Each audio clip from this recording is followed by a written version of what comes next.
আমাদেরকে গ্রেপ্তার করতে গিয়ে পুলিশ যখন পায় না তখন স্ত্রীকে লাথি মারে। যখন নাতি নাতনি থাকলে তাদেরকে থাপ্পড় মারে।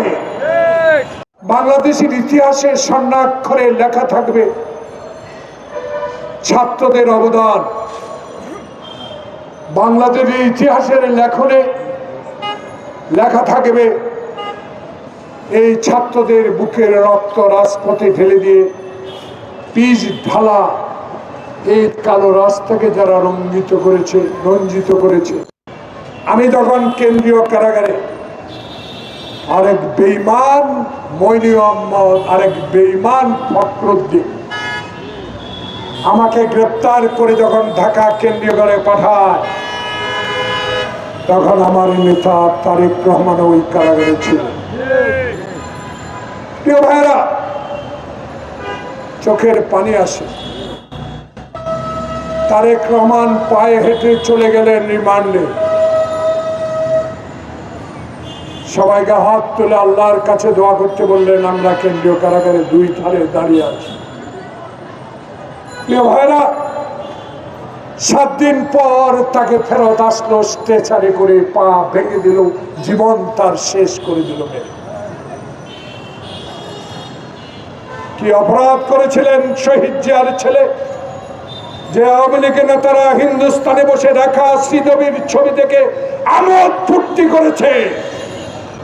বাংলাদেশের স্বাধীনতা আন্দোলনে কোন সেক্টরে যুদ্ধ করেছে, কিন্তু জিয়া একজন মেজর হয়ে বাংলাদেশে স্বাধীনতা যুদ্ধ ঘোষণা করেছিলেন। সেই নেতার কবর নাকি আপনি সরিয়ে দেওয়ার ব্যবস্থা করেছে। আল্লাহ বাঁচাইছে, গণভবনের কাছে যদি যাইতেন হাত একটাও ফেরত আসতেন। আল্লাহর বিচার আল্লাহ করে দিছে।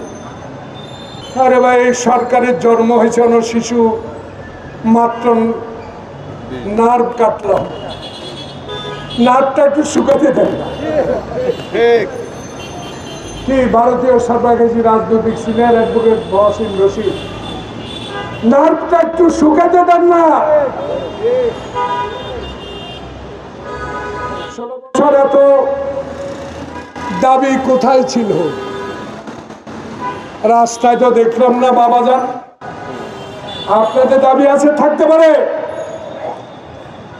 কিন্তু যেই সরকার আবু সাইদের রক্তের গন্ধ এখনো শুকায় না, হাজার মানুষের হাতের আত্মনাদ হাসপাতাল থেকে এখনো আমরা শুনতে পাই, এখনো মুগ্ধের রক্ত আমাদের বুকে বাজে। চলে আসলেন, সচিবালয় ঘেরাও করলেন, হোটেলে থাকার টাকা কে দিল? বন্দুকের গুলি কোত্থেকে আসলো? তত্ত্বাবধায়ক সরকার। আপনাদেরকে মনে করিয়ে দিই, শুধু আমাদেরকে গ্রেপ্তার করতে গিয়ে পুলিশ যখন পায় না তখন স্ত্রীকে লাথি মারে। যখন নাতি নাতনি থাকলে তাদেরকে থাপ্পড় মারে। কিছু সংখ্যক সাংবাদিকের নামে যারা উচ্ছৃঙ্খল করে শেখ হাসিনাকে সহায়তা করেছে, তাদের সহায়তায় বাংলাদেশে হাজার লক্ষ বিএনপি নেতা কর্মীকে গ্রেপ্তার করেছে। আপনার কাছে অনুরোধ থাকবে, তত্ত্বাবধায়ক স্বরাষ্ট্র মন্ত্রণালয়ের উপদেষ্টার কাছে বিনীত অনুরোধ থাকবে, দয়া করে এদেরকে বাইর করেন। গুলি থেকে আসলো, এই গুলির খবর বের করতে হবে। সময় নেন, কিন্তু জঞ্জাল মুক্ত করতে হবে। বাংলাদেশের ইতিহাসে এমন অগণতান্ত্রিক সরকার,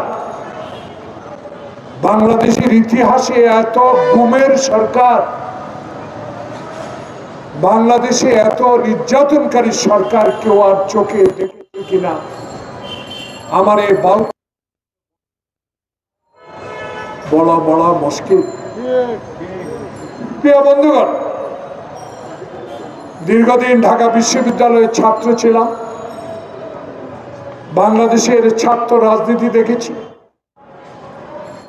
বাংলাদেশের ইতিহাসে স্বর্ণাক্ষরে লেখা থাকবে ছাত্রদের অবদান। বাংলাদেশের ইতিহাসের লেখনে লেখা থাকবে এই ছাত্রদের বুকের রক্ত রাজপথে ঢেলে দিয়ে পিচ ঢালা এই কালো রাস্তাকে যারা রঞ্জিত করেছে।